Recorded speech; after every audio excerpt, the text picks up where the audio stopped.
मुख्यमंत्री का हतबल झालेत हेही माहीत नाही. शेवटी सर्वोच्च पद हे मुख्यमंत्र्यांकडे आहे, त्यांनी निर्णय घ्यायला पाहिजे होता. आज या दिवसापासून आमचा आणि अजित पवारांवरचा विश्वास बुडालेला आमचा महाराष्ट्रातल्या शेतकऱ्यांचा अजितदादा पवार यांच्यावरचा विश्वास बुडालेला. त्या अजित पवारांकडून पाठीमागच्या काळामध्ये धरण कोरडं होतं, त्या धरणात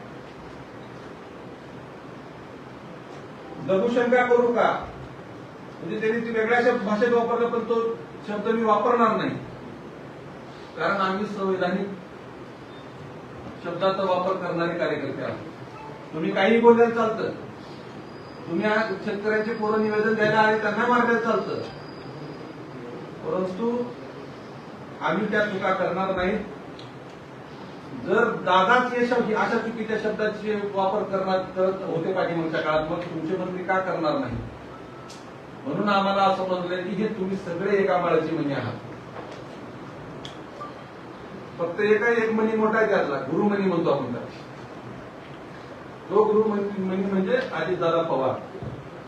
मग त्याच्यात आता कोकाटे आहेत, सत्ताधारी पक्षातले जेवढे तिन्ही पक्षातले लोक आहेत, ते सगळे लोक तसे. माळ पूर्ण कंप्लेंट व्हायची आहे.